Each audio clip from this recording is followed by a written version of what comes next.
Hello travelers, apa kabarnya? Sekarang saya lagi berada di Solo dan salah satu tujuan saya berada di Solo adalah ingin menikmati kuliner yang khas di kota Silong ini. Kalau travelers pikir Solo cuma soal batik dan budaya, berarti travelers belum benar-benar mencicipi Solo. Di kota ini, satu suapan bisa jadi cerita, satu warung bisa bertahan puluhan tahun. Hari ini kita bakal kulineran seharian penuh di Solo. Mulai dari pasar gede yang legendaris, makanan tradisional yang rasanya nggak berubah sejak dulu, sampai coffee shop dan dessert kekinian. Siapkan perut karena ini bukan sekedar makan, ini adalah perjalanan rasa. Kita mulai dengan suasana di pasar gede travelers, pasar gede itu selalu hidup. Mulai dari pagi-pagi banget sampai dengan sore atau malam. Bangunan tua peninggalan kolonial ini bukan hanya pusat jual beli, tapi juga pusat rasa. Banyak makanan-makanan tradisional di sini. Aroma santan, gula Jawa, kaldu bercampur jadi satu. Disinilah banyak kuliner Solo lahir, bertahan, bahkan diwariskan. Kita mulai dengan Tengkleng Bu Surati. Posisinya dekat di pintu masuk pasar gede sebelah kiri luar. Tengkleng yang satu ini udah legendaris banget. Setiap hari mangkal di depan gerbang pasar gede Solo. Tempatnya sih sederhana banget, cuma duduk di pojokan sambil beralasan tikar atau kursi plastik. Tapi travelers, ampun ini mah rame banget ngantrinya. Tangkangnya pakai daging kambing, isiannya bisa macem-macem. Ada iga, jeroan, kikil, mata, boleh pilih mau diisi apa. Dikasih satu porsi tengkleng kamu bakal dapetin nasi dengan guyuran skuas segar. Aromanya gurih, rempahnya kerasa banget. Dikasih butiran cabe, tapi rasa pedasnya nggak terlalu menonjol ya. Olahan tulang kambing dengan jeroannya dimasaknya enak. Digigitnya nggak bau juga, nggak amis. Pokoknya porsinya juga lumayan gede. Bukanya mulai jam 12 siang. Porsinya ya sekitar 50 ribuan ya. Tapi sebanding lah rasanya. Katanya sih dinamakan tengkleng karena berawal dari bunyi kleng-kleng. Ini muncul saat tulang tengkleng bersentuhan dengan piring seng yang bukan keramik sebagai tempat makan. Unik juga ya. Udah makan tengkleng pengen minum yang seger-seger dong biar lemak-lemak di tenggorokannya langsung luntur. Saya menuju ke Sari Jeruk Peras Natalia. Ini terletaknya di pinggiran jalan dan terlihat sederhana, tapi justru itu kekuatannya. Jeruknya diperes langsung tanpa tambahan berlebihan. Asam, manis, seger. Cocok diminum sambil berdiri karena memang tidak sediakan tempat duduk sambil melihat aktivitas pasar. Sekarang kita masuk ke dalam pasarnya nih, pengen cari jajanan pasar legendaris di Solo. Sekarang kita akan menuju ke Lenjongan, namanya Lenjongan Bu Yum. Lenjongan Bu Yum ini cukup terkenal ya travelers karena saking enaknya, lenjongan ini bisa dijual lebih dari 250 porsi per hari. Jajanan legendaris juga. Nah, yang belum tahu lenjongan itu seperti apa, jadi travelers ya, lenjongan itu isinya ketan hitam, ada tiwul, ada cenil, jongkong, uli, getuk, gatot, sawut, ketan putih, kelepon, dan lain-lain. Semuanya dicampur dan dikasih taburan gula pasir atau juga saus gula merah sesuai dengan pilihan seleramu. Rasanya manis, tapi juga kalau dikasih gula merah rasanya manis-manis seger. Teksturnya juga empuk, harganya seporsinya 6 ribuan. Sudah dapat satu porsi lenjongan yang enak dengan variasi yang banyak. Masih di dalam pasar gede, lanjut kita ke Es Dawet Bu Darmi. Es Dawet Bu Darmi ini umurnya hampir 100 tahun jualannya ya travelers. Di pasar lagi, yang beli ngantri. Apa sih istimewanya? Nah, Dawet Bu Darmi ini memang udah nggak diragukan lagi travelers, lantaran semua bahan bakunya dari bahan alami. Juga selalu baru, tanpa pakai bahan pengawet. Yang jualannya udah generasi ketiga. Di pasar gede ini kan banyak ya penjual es dawet. Nah, yang membedakan dawet Bu Darmi ini dengan es dawet lainnya adalah di sini menggunakan racikan tidak hanya ketan hitam saja, tapi ada juga selasi, gula putih, juga santan dari perasan kelapa. Pantes aja yang belinya antre sampai panjang, bahkan rela menikmatinya sambil berdiri. Rasanya memang enak, seger, santannya juga nggak encer, tapi juga nggak terlalu kental, manisnya juga pas. Dawetnya juga ukurannya kecil-kecil sih, mau ditambah nangka atau durian juga bisa pilih. Tapi saya milih racikan es dawet yang aslinya dan seger banget. Opsi lain kalau pengen es dawet di pasar gede ini ada es dawet Bu Siti. Seperti es dawet selasi yang kebanyakan di Solo, nah es dawet di sini juga isiannya lengkap. Ada ketan hitam, selasi, tape, cendol, tepung beras, dibuat seperti bubur. Ada irisan buah nangka juga, ditambah gula pasir, santan, semua bahan dicampur, disajikan bersama es batu. Travelers biar jualannya di pasar, tapi tetap tempatnya bersih dan rapi. Yang paling favorit di sini adalah es dawet durian. Duriannya katanya pakai durian Medan loh, pas disajikan. Dari aroma nangkanya aja udah paling menggugah selera, apalagi ada biji selasinya. Menimbulkan sensasi yang rasanya gimana gitu. Tekstur dawetnya juga lembut dengan rasa gurih bercampur dengan durian utuh. Rasanya juga bisa diminta biar tidak terlalu manis. Lanjut saya nyebrang ke gedung sebelahnya. Di sini ada pusat kuliner di dalam gedung tersendiri dan langsung kita cobain nasi liwet Busri. Nasi liwet Busri ini cukup legendaris ya, traveler sudah ada sejak tahun 78. Kiosnya memang sederhana seperti warteg pada umumnya, penuh dengan meja dan kursi tapi selalu dipenuhi oleh pembeli. Langsung pesen, bayar pesanannya, tinggal duduk, nanti makanan akan dibawakan oleh penjualnya. Harganya juga terjangkau banget. Dan nasi liwet ini memang porsinya nggak terlalu banyak travelers, tapi memang rasanya cukup enak. Di sini terdapat ada nasi, tahu putih, tahu kuning, telur rebus, krecek, sambal, dan suiran ayam. Juga disajikan nasi dengan daun pandan sehingga nambah kekawasan nasi liwetnya. Nah, nasi liwet di sini memang nggak terlalu banyak cabai atau bumbu-bumbu rempah lainnya ya travelers. Sekilas sih seperti nasi putih biasa, tapi ketika kita rasa rempah itu tetap terasa, gurih dari nasi dan tahu. Bercampur juga dengan rasa manis dari telur rebusnya dan ada sedikit rasa pedas sambal dan krecek yang sangat menggugah selera. Kalau travelers ingin menikmati kopi yang khas, di sini ada kedai Titi Laras. Konsepnya cukup unik sih karena tidak memiliki menu dan jam buka yang pasti. Dan pengunjungnya juga bisa berinteraksi dengan baristanya yang tengah meracik kopi atau teh. Karena itu sering disebut juga ini sebagai open bar. Nah, karena nggak ada menu pasti, pengunjung yang baru datang akan ditanya ingin pesennya teh atau kopi. Nah, si barista ini juga akan jelasin jenis teh dan kopi apa saja yang tersedia, sekaligus kandungan yang bisa digunakan untuk minuman. Oh ya, for your information ya travelers, update terbaru kopi Titi Laras ini sudah pindah ke daerah Beluarti. Tempatnya lebih luas, lebih nyaman, dan travelers bisa menikmati aneka kopi dan teh di sini. Favorit aku di sini kopi Magic. Ini kopi dengan rasa fruity, rasanya seger dan enak. Pengen nongkrong malam sambil nyobain nasi liwet murah meriah? Nasi liwet Yusani jelas jawabnya. Emang sih nasi liwet Busani ini buka tiap malam dari jam 5 sore sampai jam 11 malam. Tapi kalian harus siap-siap antri ya kalau datang pas jam makan malam. Karena memang nasi liwet di sini terkenal enak dan murah banget harganya.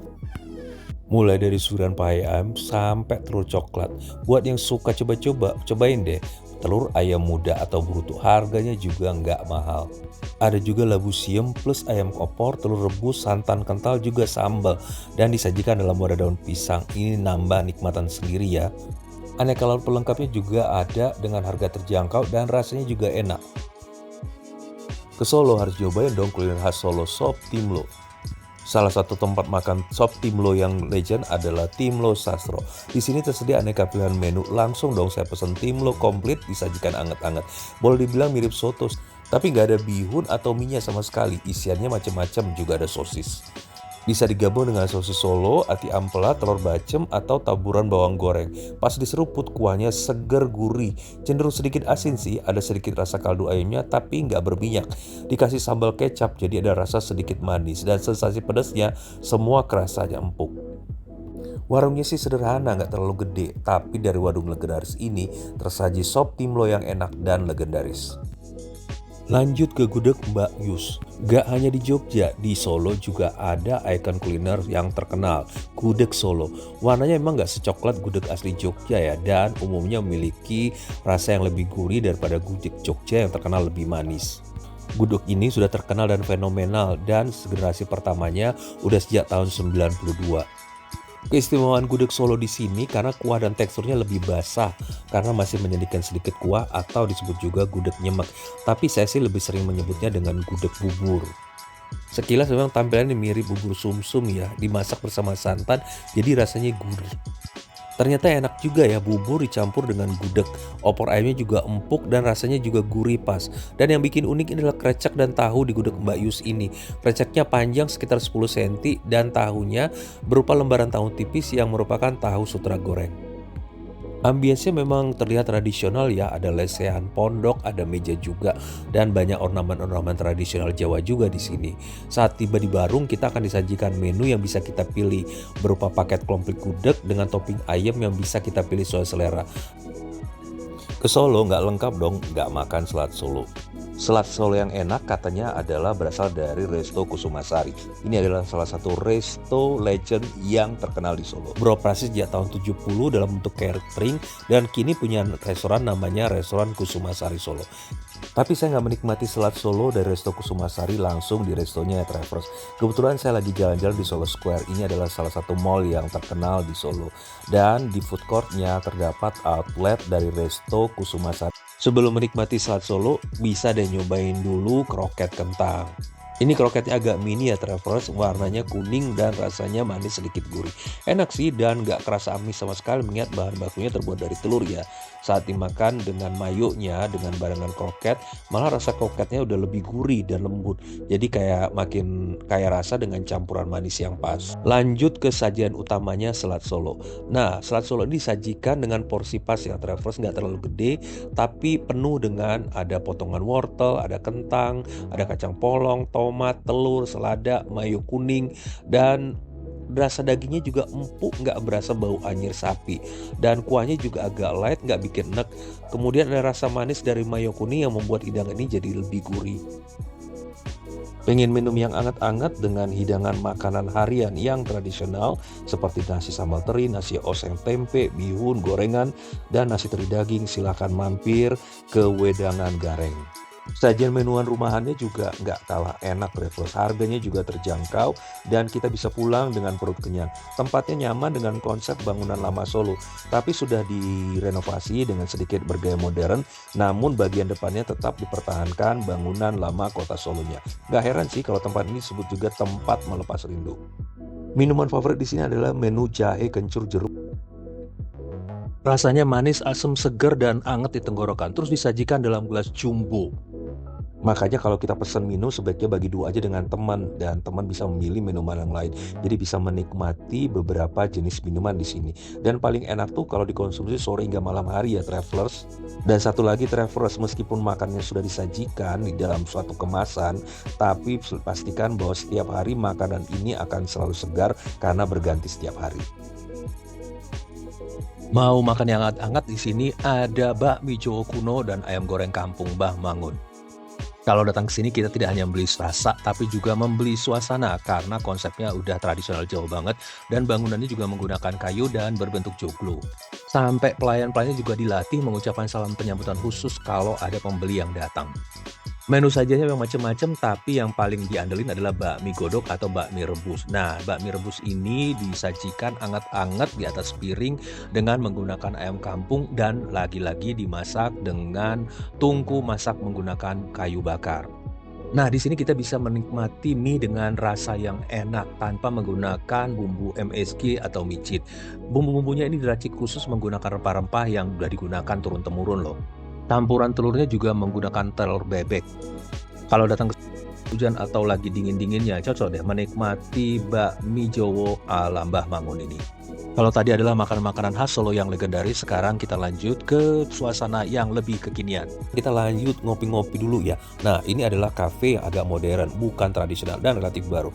Dan di Solo sih nggak nyangka ada tempat ngopi seenak ini. Tempatnya asik dan sebagai penggemar kopi pasti dong mau nyobain tempat ngopi di setiap kota. Nah, kalau kamu lagi di Solo, cobain deh ngopi di Tetra Cafe. Lokasinya strategis banget di pinggir jalan gede, sambut dengan interior bergaya industrial yang cozy, berasa lega banget, nggak sempit-sempitan, adem, banyak space tempat duduk yang nyaman, baik indoor maupun outdoor. Instagramable dan kalau mau foto yang serius ada juga foto box di sini. Oh iya, banyak banget varian kopinya. Aku mau cobain yang Breeze. Ini adalah signature kopi yang rasanya creamy, enak, seger banget. Langsung udah jadi kopi favorit. Kalau yang ini nih es kopi popcorn, rasa manis asin gurihnya pas banget di lidah. Dan kalau kita mau beli kopi yang lain, ini ada kopi Stockholm. Aku pesan yang botolan ya. Ini adalah varian kopi yang dikasih cinnamon, harum segar, istimewa lagi. Ada juga loh kopi rasa buah. Seperti ini nih, pine coffee. Aromanya dan rasanya berasa nanas banget. Buat pencinta es krim atau gelato, nah kita coba nih sekarang cari gelato yang enak di Solo. Dan ketemu tempatnya adalah Sani Gelato. Ini tempatnya menawarkan lebih dari 20 varian rasa gelato ya. Rasanya juga macem-macem. Ada Nutella, tiramisu, ada green tea, matcha, durian, manggi, dan banyak banget di variannya. Bagusnya lagi bahan-bahannya semua bahan alami loh, nggak pakai pewarna buatan. Dan rasanya jadi lebih segar, lebih asli rasa buahnya. Tempatnya juga asik, Travelers, Instagramable, dan kita bisa pilih duduk indoor atau outdoor. Dan dinding batu expose bikin suasana jadi lebih segar. Juga banyak dikunjungi para public figure sih. Duduk di atas juga bisa, seperti duduk di balkon. Sayangnya saya datang malam hari ya. Kalau kita duduk di balkon ini siang hari atau sore hari, pasti suasananya atau view-nya jadi lebih cakep. Untuk gelatonya kita bisa pilih 2 rasa atau 3 rasa. Nah, ini pesan saya ya. Waffle dikasih topping aneka gelato. Wafelnya sih agak crunchy dan kasih tekstur yang berbeda di mulut. Gelatonya juga lembut di mulut, manisnya juga pas. Fix sih ini jadi gelato yang bisa jadi favorit saya di Solo. Lanjut ke Grandis, ini adalah salah satu resto yang berada agak di pinggir kota Solo. Tapi worth it sih kita menuju ke sini dan mengunjungi resto ini. Karena begitu masuk di sini, kita berasa seperti berada di gudang di tengah hutan jati. Pas masuk, suasana country-nya langsung kerasa banget. Konsepnya bar seperti di luar negeri. Di sini kita bisa langsung pesan aneka minuman sajian di meja bar. Nah, karena saya datang rombongan sama teman-teman saya, akhirnya kita milih di bagian belakang. Grandis ini konsepnya resto keluarga atau bisa juga digunakan untuk company meeting atau company gathering. Tempatnya instagramable banget, lagi-lagi dengan suasana yang kayu dan tata lampu yang pas. Dan kemudian langit-langitnya juga tinggi, cakep deh. Pilihan menunya juga banyak travelers, mulai dari hidangan Nusantara sampai western. Favorit saya di sini adalah lode salmon. Rasanya asam manis dan makanannya berkuah penuh dengan rempah. Ikannya juga lembut, mudah digigit dan dimakan dengan nasi. Rasa asam manis gurihnya kerasa banget. Selain itu ada juga pilihan bebek sambal luat. Ini juga lumayan enak, dagingnya nggak alot, nggak amis. Rasa pedesnya pas. Buat camilan sambil ngobrol ditemani dengan churros dengan rasa coklat yang kental. Untuk dessert penasaran juga sama mild crepes-nya. Saya pilih yang coklat dan blue velvet. Kalau teksturnya sih lebih lembut, pasti lebih enak. Minumnya juga pakai es kopi cinnamon, harum dengan kayu manis. Tapi rasa kopinya masih dominan. Coba deh kesini, merasakan atmosfer yang berbeda di kota Solo. Ada satu restoran lagi yang menyajikan masakan Jawa atau masakan Indonesia tapi dengan sentuhan modern dan western. Namanya Canting Londo. Lokasinya dekat Kampung Batik Laweyan dan interiornya elegan banget dengan cahaya-cahaya yang hangat. Cocok untuk makan santai ataupun acara spesial untuk acara keluarga atau bawa rekan bisnis. Baik siang atau malam sama cakepnya suasananya dengan lampu-lampu gantung dan ornamen-ornamen menarik bikin suasana menjadi lebih romantis tapi juga lebih instagramable. Pilihan menu juga lengkap mulai dari camilan, appetizer, makanan utama sampai dengan dessert. Ini resto memang menciptakan suasana yang khas tapi tentu saja ada rasa, ada suasana dan juga ada harga. Boleh deh sekali-sekali nyobain ke sini. Favoritku di sini tahu campur dan minumnya bir peletok. Oke travelers, rasanya sudah cukup ya. Demikian beberapa makanan legendaris dan ikonik di kota Solo atau Surakarta. Ada yang tradisional, ada yang modern. Mudah-mudahan bisa menjadi referensi bagi travelers ya kalau ingin menikmati kuliner di kota Solo. Terima kasih sudah mengikuti saya. Jangan lupa subscribe, like, and comment, dan share kepada orang-orang yang membutuhkan informasi ini. Terima kasih, salam sehat, sampai jumpa.